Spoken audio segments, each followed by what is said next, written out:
All right. All right.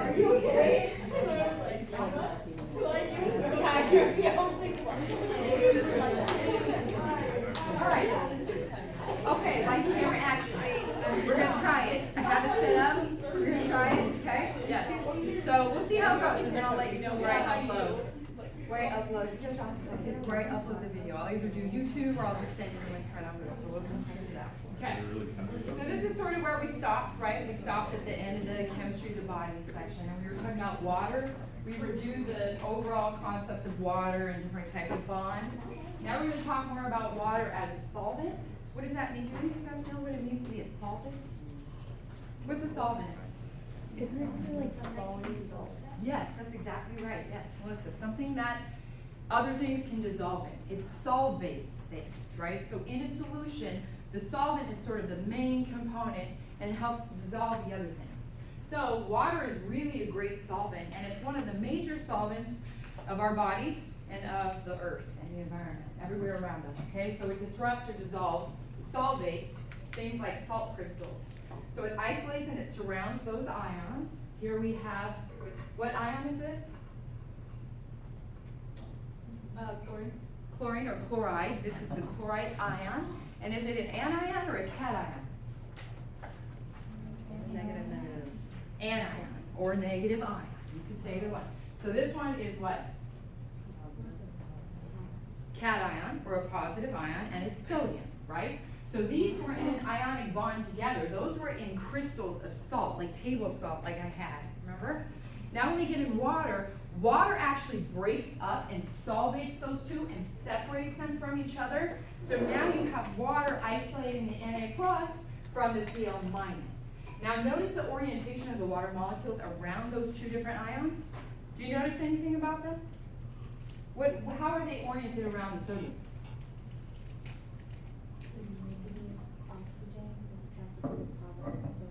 Okay, Simone said the negative oxygen is attracted to the positive sodium. That's exactly right. So those little Mickey Mouse heads are supposed to be water, right? That's a little cartoon rendition of the structure of water. You got the oxygen, which is very, what's a word to describe oxygen? H2O is water. It's very electronegative. That's right. And it's Jerusalem? Yes? Good job. So it's very electronegative. So the negative goes with the positive. So on the opposite side, the chlorine ions, what part of the water is associating and lining up with that chloride ion? What are those? The hydrogens, which have a slight positive charge, right? So they're being attracted to the negative. So this is actually how water solvates salts and different charged molecules, different solutes that are in a solution. They make these solvent spheres around them. So it isolates and surrounds them. So I just want you to keep track and remember the orientation of the water molecules around these ions. This is how it breaks up ionic bonds or salts. Also bigger things, bigger proteins, bigger sugars, enzymes in this case. The water molecules actually solvate and they make a sphere all the way around it. So it helps to solvate lots of different structures, larger and smaller. Okay. Solution, the definition of this, which is very basic, a solution is comprised of the solvent and all the solutes that are in it. So is your body water, which is about 71% water, is it all just water? No. There's a lot of other solutes or things floating around, dissolved or in ionic form in your actual blood and your bodily fluids, right? So we have a lot of solutes. For example, our blood carries glucose, it carries fatty acids, it carries calcium, chloride, sodium, potassium, magnesium, all kinds of stuff. Cholesterol, bigger and smaller versions of those protein cholesterol molecules. So it's got a lot of solutes in it, just like our bodies. So, I did that too fast. Molecules that attract water, okay? So molecules that go with water, they bind up, they form those solvation spheres and they interact. It's almost like they kiss and hug sort of with water. They're attracted to water. We call them hydrophilic. Okay? So if we break down the Latin of this, have you guys heard this word before, hydrophilic? Yes. Okay, good. Hydro refers to what? Water. Philic is what? Love. Yes, love or attracted to, right? So you love or you're attracted to water. ions, salts, sugars, little and big, we're gonna go over those a little bit, and proteins. All of those are, for the most part, hydrophilic. Water loving. And they have charge, you'll notice many of these have charge. Water has charge. So like goes with like. The polar stuff goes with polar stuff, okay? Molecules that do not associate or like water, in other words, they kind of parcel away from water and they segregate from the water molecules themselves, we call them hydrophobic. Okay? Phobic, what hydro again is water, what is phobic? Fear of. That's literally what it means in Latin. Fear of water. So these are water-fearing molecules. They do not associate with water because they are not polar. Okay? I drew this over here, this little hydrocarbon. This is an example of a lot of parts of fats have big long chains of hydrocarbons. Okay? And they have equal sharing of electrons. So they have covalent bonds that are what? What we call those covalent bonds in a lipid or fat like this. What type of covalent bond? Polar or non-polar covalent bond? Non-polar covalent bond. They are non-polar. That means there's no charge differential. That means they're not going to like water. They're not going to go with water because water is polar. Matter of fact, water is the definition of what is polar, right? It's got two different ends, okay? So we say that hydrophilic solutes are polar molecules. And we say that hydrophobic solutes are nonpolar molecules. Nonpolar does not like water. Polar likes water. Yes? Make sense? Okay. This is why oil and water don't mix together. Pretty much they will separate. This is all the fatty hydrocarbon, non-polar covalent bonded materials, and then you got the water, the charged water underneath. They are just going to separate into two different layers. Okay. Another principle of water, so we talked about hot heat and vaporization. It takes a lot to heat up water and get it to boil. Also takes more to make it cool down. It has a high heat capacity, so you have to put a lot of energy into it to really make a difference. That's why bodies of water, like the ocean, are so stable, so relatively constant. That's why our internal body, we have a lot of water, helps to maintain an internal body temperature and constant, or homeostasis, to keep everything stable.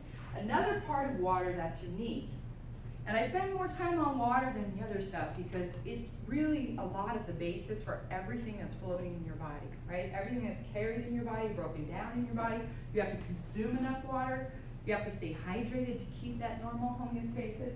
So it's very, very important. And something different about water than many other solvents or other liquids is that when it's a solid, it actually is less dense than when it's a liquid.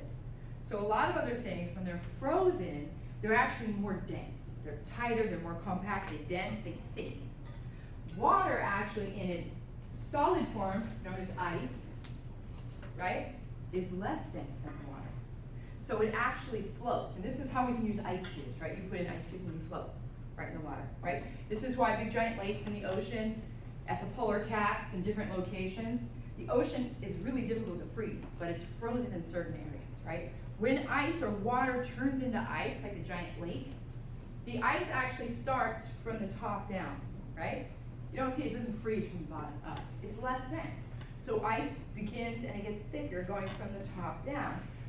So part of that really makes it, like this is a krill in cold environment, ocean where there's ice at the top. If the ocean were to freeze or big lakes were to freeze from the bottom up and ice was more dense than water, everything would die, right? Creatures, the marine environment, you get ice on the bottom and it would eventually freeze all the way up and then everything would be pushed out and would be out of the water. So it's a brilliant way of this sort of, the way, the properties of water, the way that nature works out. The reason being, if you look at these, can someone look at these and go, okay, here's liquid water, molecular depiction of what's going on, and here's solid water. What's the difference? Why is the solid water less dense? Frozen in place and it's not moving. Yes, there's less movement, there's no movement, so it's kind of frozen in place, but it's locked in place with the hydrogen bonds that were there. So the hydrogen bonds, represented by the little dots, are keeping this little hexagonal array of open water molecules with their hydrogen bonds locked in place. They're no longer, remember how I said hydrogen bonds in water are almost like they're holding hands and they're switching partners and they're forming and they're reforming. It's like a fancy dance. They're no longer doing that. So now they are locked exactly in the number of bonds that they can make, hydrogen bonds, and they're held in that position. And it happens to be, it's this hexagonal, almost honeycomb sort of arrangement where they're spread out. So now they're spread out and they're less dense. They're lighter. So liquid water is actually more compact, it's more dense, and even though it's fluid, it is more dense than the solid form of itself. So it's got implications for all kinds of stuff in the natural environment and for understanding the properties of water. It's pretty cool. As long as you understand why, you're good. Yes?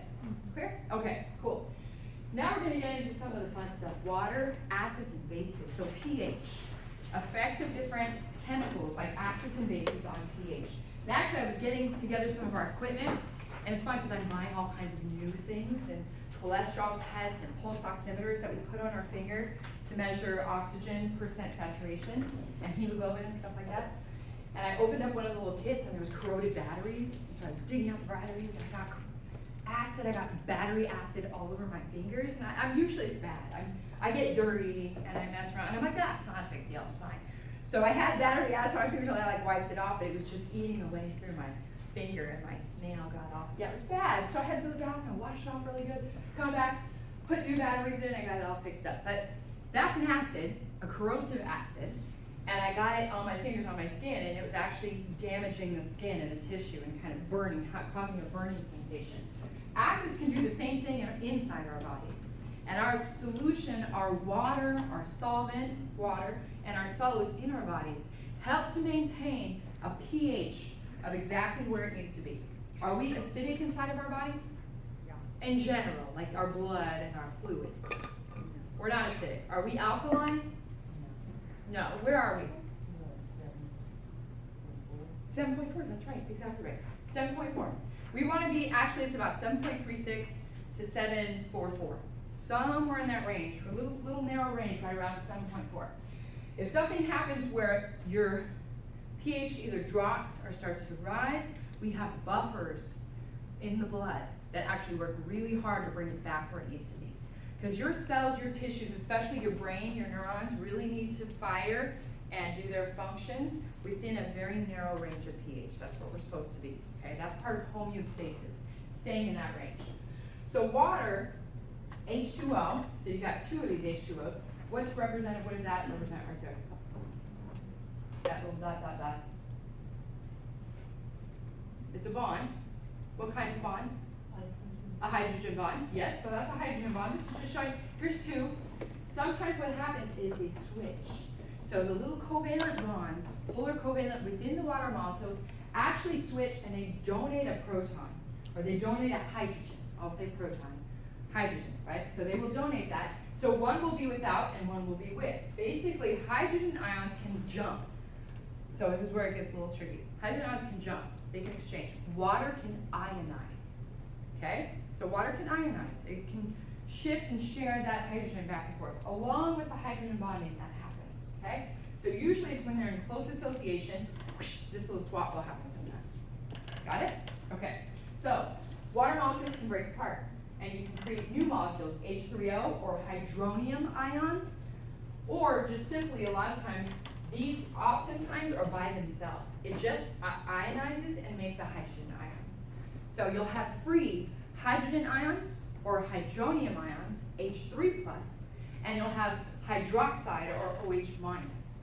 I know it's a little weird, but water is really versatile and dynamic, so it's shifting back and forth, okay? Acids and bases actually manipulate the hydrogen ion, or this particular ion, hydronium ion. So they allow the gaining or losing of hydrogens. So this is moving around, it's a dynamic setting. The pH scale actually goes below 0 and above 14. So I don't know if many of you know that. I know everybody teaches it goes from 0 to 14. Really, we've got acids that are even more acidic and more corrosive below 0. And we've got bases that go higher than 14. But for the purposes of studying the human body and the physiology and stuff that we talk about and that they talk about in chemistry, we don't really go outside of 0 to 14. Okay? And if you look on here, this gives, well, this is what I had all over my finger. just the other day, last week, battery acid. So that's about an acidity of 1. So on the pH scale, it's about a 1. We go up, we go beer, it's about a pH of 3. Coffee, black, no cream or sugar, it's about a pH of 4.5, 5. Urine is usually in the range of 6. Usually urine is 5 to 7. Pure water is 7. Human blood, tears, bodily fluids, 7.4. So if I had to add that, I would say 7.4 is really where you want to be. Seawater is about 8, so kind of close to us. Let's see, household ammonia. Okay, so what you scrub stuff with, like scrub the toilet, or ammonia is in a lot of cleaning products. It's actually very basic. It's about 11.5. Bleach, 13. Oven cleaner, 14. So going all the way from very acidic to very basic. Now, what do you notice about the beakers containing the acidic solution and the basic solution? What do the acidic solutions have more of in them? What? Positive hydrogen? Yes, hydrogen ions. Many more free hydrogen ions, okay? So, write this down somewhere. Hydrogen ions equals lower pH. That's what creates the acid. Those positive charges, those positive hydrogen ions, or hydronium ion if they're connected to another water still, if they're H3+, or if they're floating along solo, that's what contributes to the acidity, okay? And it makes the pH more lower. What do you notice in the basic solution? What do they have more of if something is very basic or alkaline? Can you review what you said, lower hydrogen ions or what? More hydrogen ions is equal to lower pH. I'll write it down.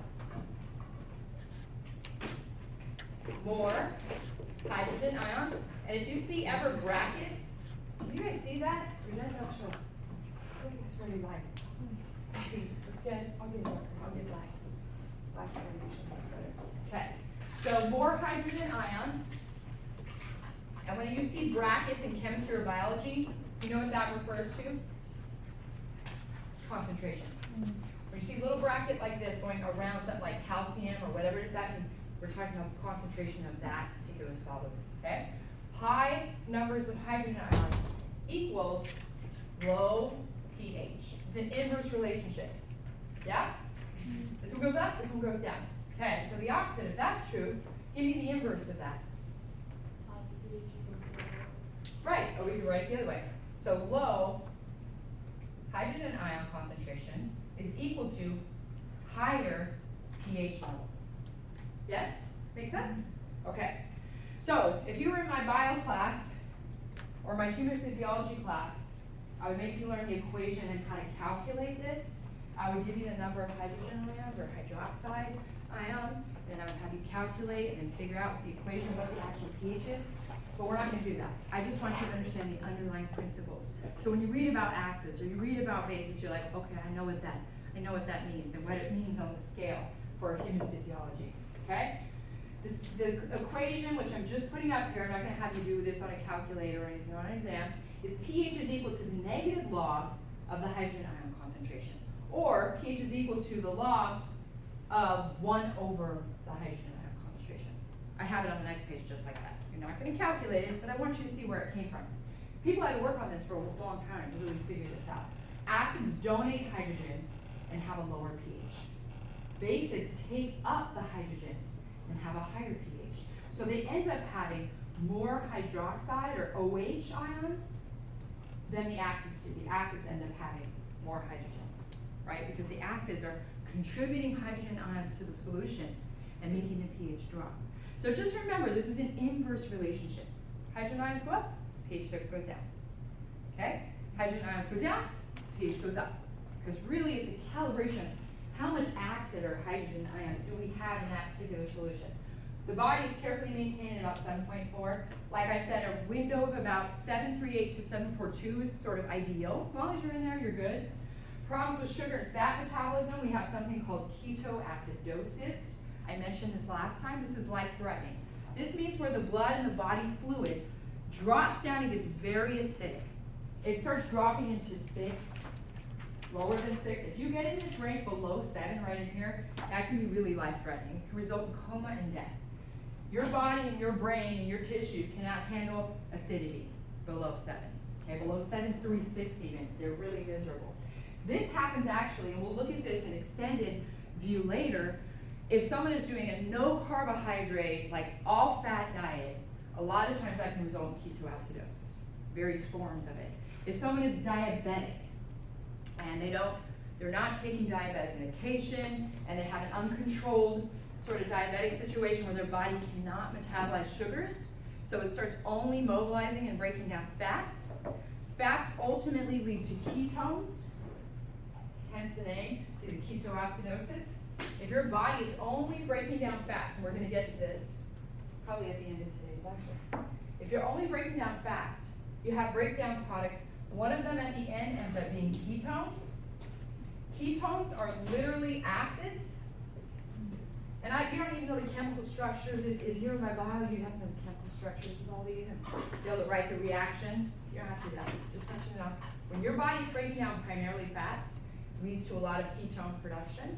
That circulating in your blood and in your system drops the acidity of your pH, of your blood.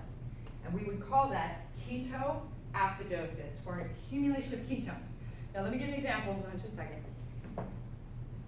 Ketones, like acetaldehyde is one of them. Acetaldehyde turns into acetone. Now I know we got a lot of women in here. Do we know what acetone is? What is acetone? Nail polish remover. Ketones, like nail polish remover, acetone, accumulate in the blood. That is an acid. It's like drinking a bunch of that, right? It will drop the pH of your body. Crazy. Some of these chemicals they really can make a difference to our homeostasis, our natural sort of constancy of where our body wants to be. Did you have a question? Was it Ali? Yeah. So how if you have ketoacidosis, Uh-huh. how would you prevent that or help that? Would you take something? Controlling your diabetes through your diet in a more balanced way. That's the way you control it. Now some people, we're going to talk all about health, nutrition, diets, not really diets, but healthy eating. And there's a lot of bad diets and things. And I'll tell you right, cut to the chase, they don't work. They don't work. And people say all this or all that or all, extremity never works. It's not sustainable. It creates yo-yo. It messes with the body's natural physiology. And your body's really good at going, I need to stay right here. It's good and it's bad, okay? Because your body wants to maintain homeostasis. So when you go far too out here, you get problems like this. The body goes, I don't like this. Let's get it back where we need to be. So you've got a lot of great adjustments in your body, but it really works to maintain homeostasis. So the best way, balanced diet, healthy nutrition, exercise, and if it's a diabetic situation, controlling the diabetes, which usually is with exercise, lifestyle changes, and diet. And then you can just get it right back on track. Make sense? We'll plunge a lot more into that a little bit later, but I like that's exactly how I want you to start thinking about real life applications of this. All right, so tiny bit more on the pH scale, and we're gonna move. It goes from 0 to 14, strongest acid 0, strongest base 14. Remember, that's not really true. If they go outside of that for body purposes, that's where we stay.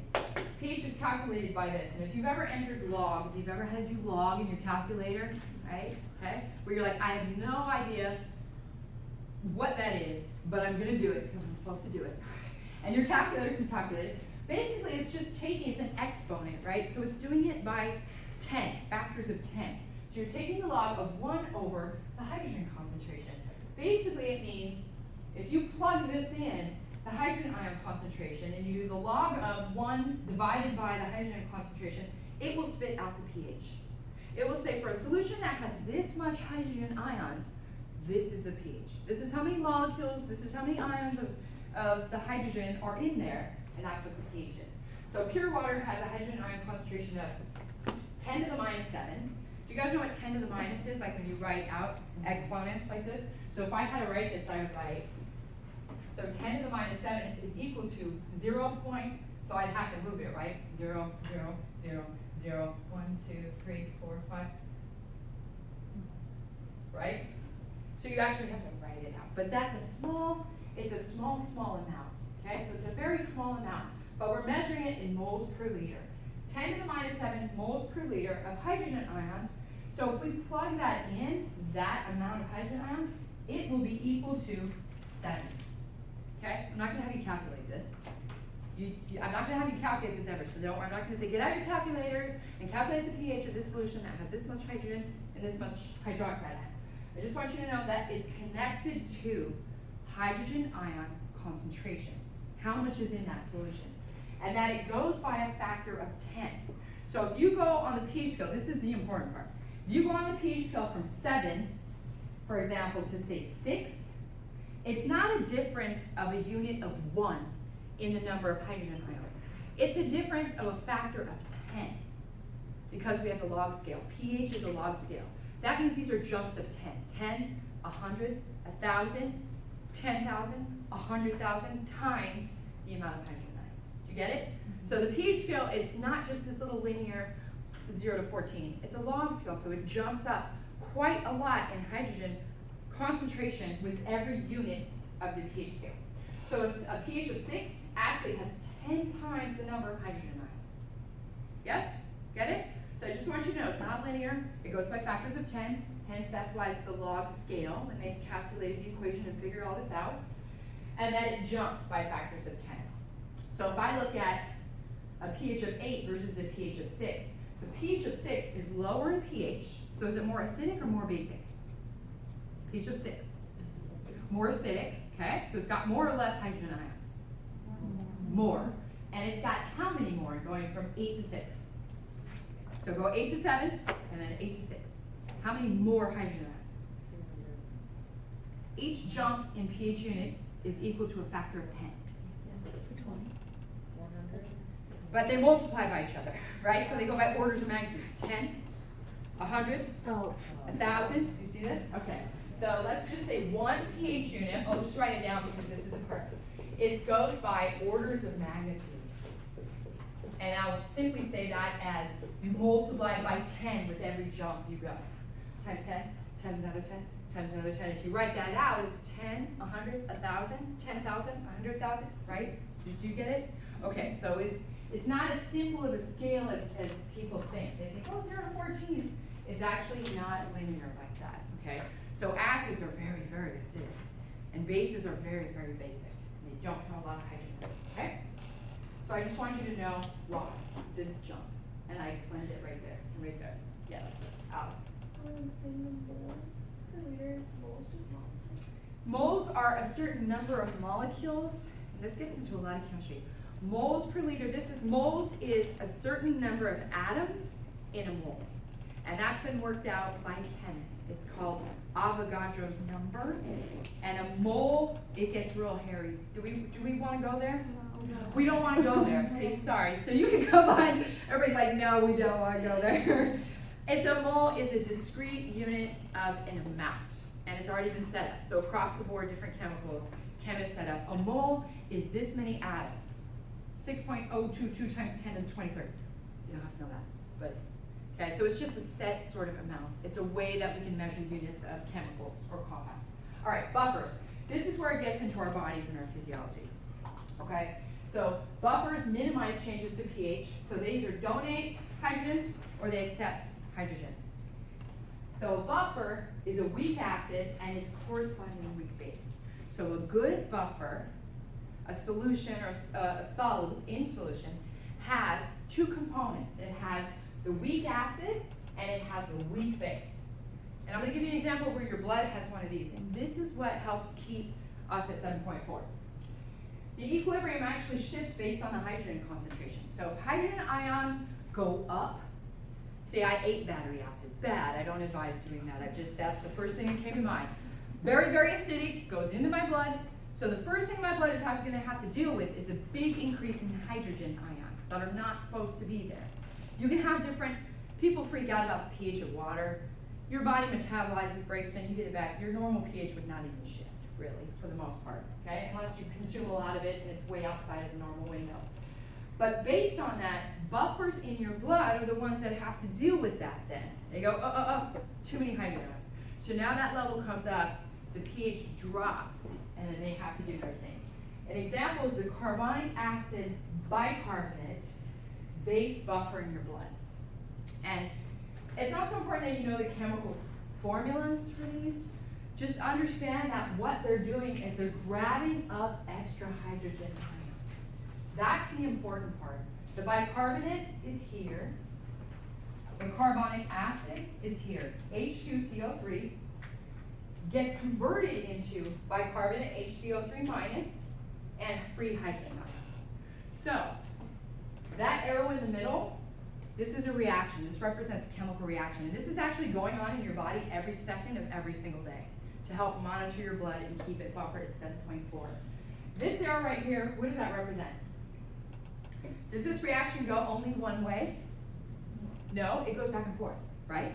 So it shifts. It goes from the acid can go to the base with the free hydrogen ions, and then the base can grab the hydrogen ions and go back the other way and form carbonic acid. So the acid and the base can form and reform into each other. So if there's excess of that, hydrogen ions go up. That reaction will go in the leftward direction, right? Because there's a lot of this, bicarbonate goes, oh, there's a lot, that's fine, okay, let's make carbonic acid. Bind. Now it goes this way. Now you have less hydrogen ions. So what happens to the pH if you have less hydrogen ions? More basic, it goes back up. Okay, so if you get acidic, this is how it gets more basic, it goes back up. I know this is chemistry, I'm sorry, it's good, but some of these things, this actually in the environment, this exact reaction that goes on in your blood, in your bodies, is the same reaction that happens out in the world, in the oceans, and in our rainforests, and that are burning down right now, and hardly anybody's talking about it. The Amazon rainforest, you know that, right? Mm-hmm. Tens of thousands of acres and stuff already burned for like the last 4 weeks. It's devastating. But if we have in our bodies, we produce CO2, right? We breathe in O2, we exhale CO2, and your cells are doing that metabolic reaction, taking in oxygen, pumping out CO2. So in your blood, accumulating is CO2, carbon dioxide. 2 oxygens bonded to a carbon. You have water present in your body, the major solvent, right? So you have water, you have CO2. Those actually convert into carbonic acid very easily. So now you're making a lot of carbonic acid in your body, in your fluids. That actually breaks down into the bicarbonate ion and the hydrogen ion. And this can go back and forth. It's sort of the basis for your metabolism and getting rid of CO2 and then using this as a buffer to keep your pH around this narrow window of 7.4. This happens in the environment when there's too many carbon and CO2 emissions, right? CO2 and various emissions start accumulating from all the pollution, the burning of fossil fuels, and the human production, and all these different things. That builds up, that forms with oxygen, makes carbonic acid, which goes to bicarbonate and hydrogen ions. And what happens to the water in the oceans and the rivers and streams? What happens to their pH? They go down. Acidification of water, the ocean, the rainforest, all those things, that's it right there. That same equation for me, this just blew my mind when I learned it. But the same thing that's going on in your body to buffer it is going on in the world out in the environment with bodies